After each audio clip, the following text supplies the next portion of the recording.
tanahku, hiduplah negeriku, bangsaku, rakyatku semuanya. Bangunlah jiwanya, bangunlah rakyatnya, untuk Indonesia Raya. Indonesia Raya, merdeka, merdeka, tanahku, negeriku yang tercinta. Indonesia Raya, merdeka, merdeka, hiduplah Indonesia Raya. Indonesia Raya, merdeka, merdeka, tanahku, negeriku yang tercinta. Indonesia Raya, merdeka, merdeka, hiduplah Indonesia Raya.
mempersilahkan pendiri masyarakat adat Indonesia Paduka Yang Mulia Muhammad Rafiq gelar Datuk Rajo Poso Jumati Pinto Pilihan Langgam 7 Kerajaan Pagaruyo Nusa Sumatera menyampaikan materi sidang Majelis Adat Indonesia.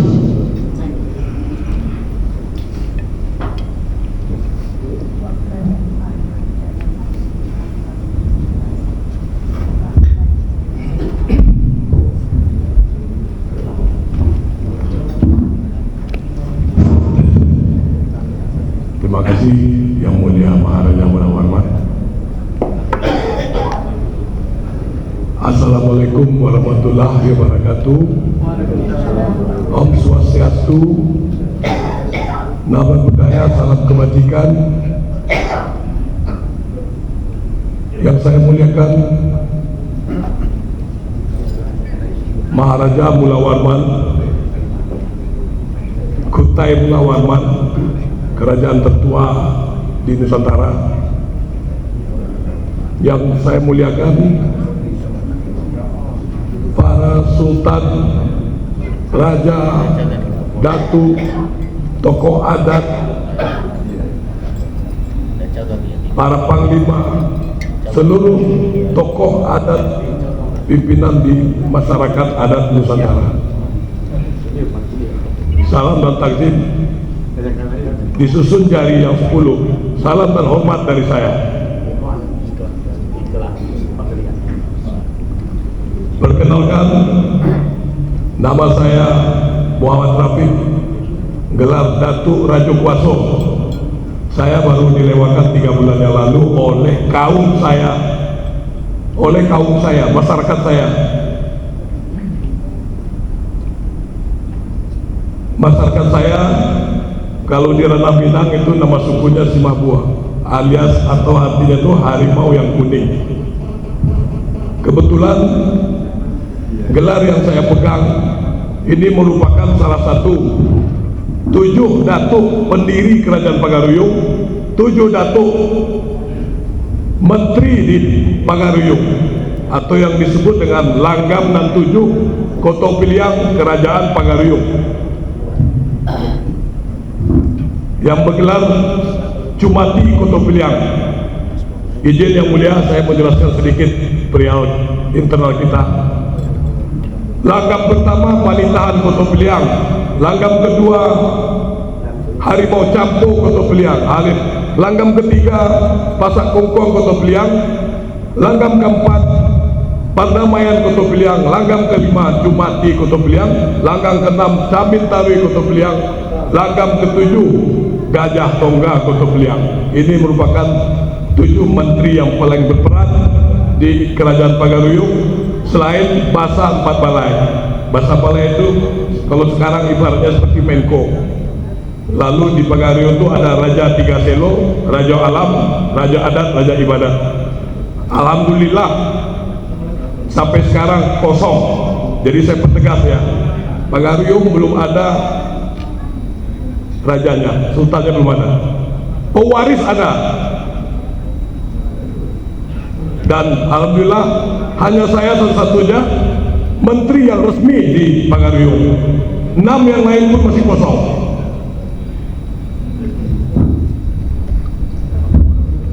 Puji dan syukur kita panjatkan kepada kehadirat Tuhan Yang Maha Esa, bahwa hari ini berkat Tuhan Yang Maha Esa kita bisa berkumpul, bersilaturahmi para tokoh-tokoh adat Nusantara yang terdiri dari para sultan, raja, datu, para panglima dan lain-lain.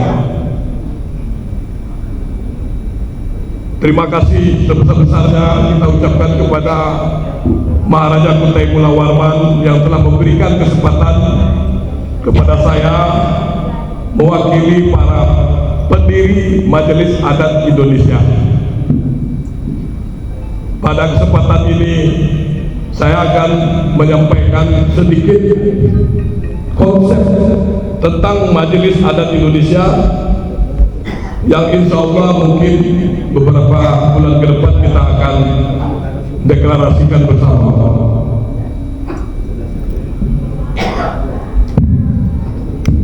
sekilas tentang Majelis Adat Indonesia. Yang kita ketahui bahwa sebelum Indonesia merdeka, Nusantara ini dipimpin oleh para tokoh adat, para sultan, para raja, para datu, dan kepala suku yang lain-lain yang mewarisi peradaban di Nusantara ribuan tahun dan saling mempunyai hubungan kekerabatan.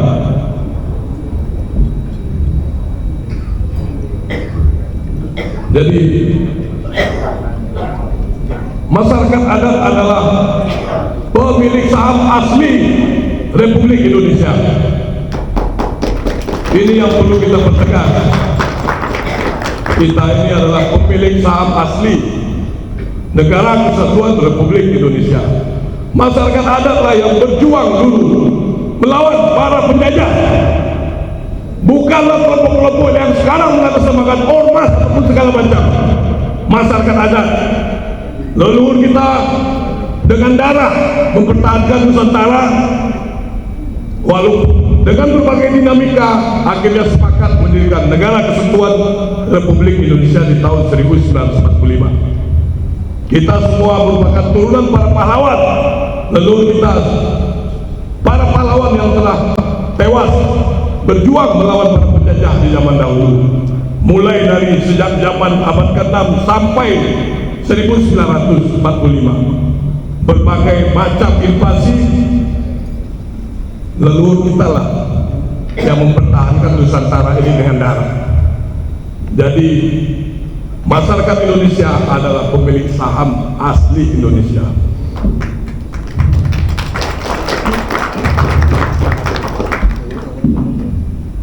Di tengah kondisi bangsa kita yang carut marut, ada suatu harapan besar dari masyarakat.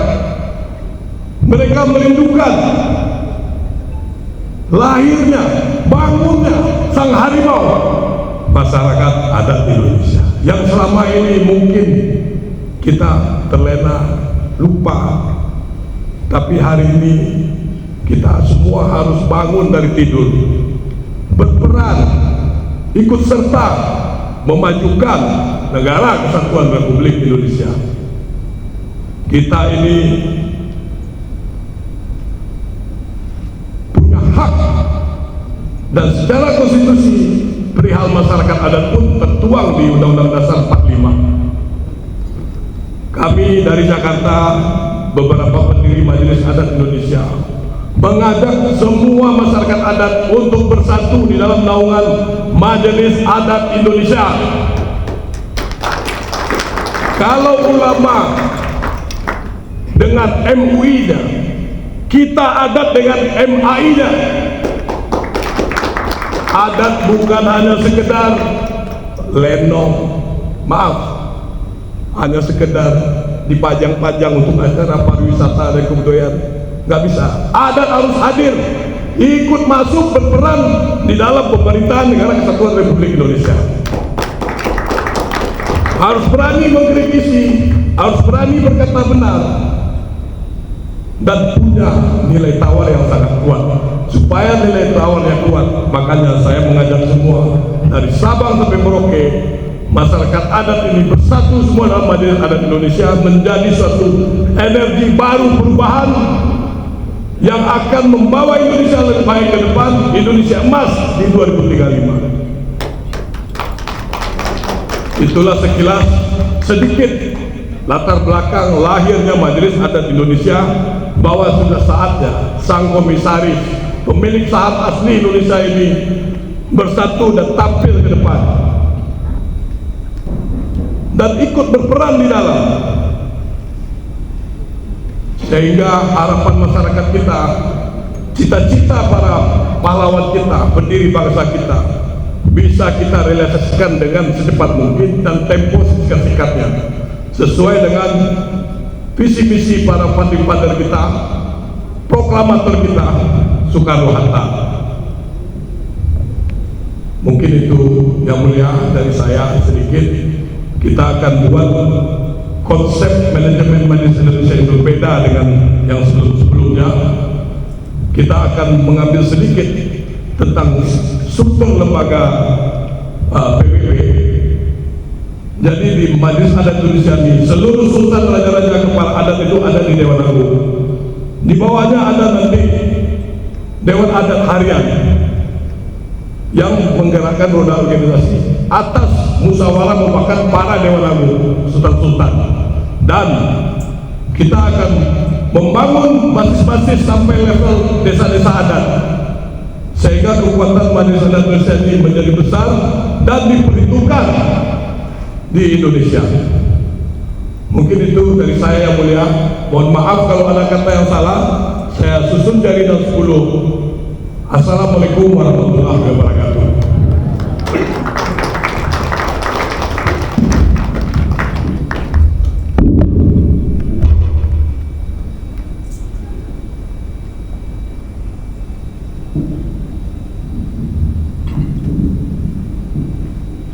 Sidang majelis yang berhormat, selaku yang di-Pertuan Agung di Raja Nusantara sejak tahun 2009 sampai hari ini, Maharaja kita yang berhormat masih dipercayai oleh para raja, sultan, dan para bangsawan untuk menduduki tahta yang di-Pertuan Agung di Raja Nusantara. Dengan ini di Raja Nusantara nomor kita nomor istimewa 0455 2210 2025 tentang berkenan pendirian Majelis Adat Indonesia akan kita resmikan pada malam yang berbahagia ini. Bahwasanya beta dan seluruh raja dan sultan dengan di bawah ini raja dan ratu serta bangsawan di Raja Nusantara dengan ini bercerita secara penuh terhadap pendirian dan pengukuhan Majelis Adat Indonesia sebagai wadah etik, kultural dan moral bangsa untuk menggerakkan marwah budaya.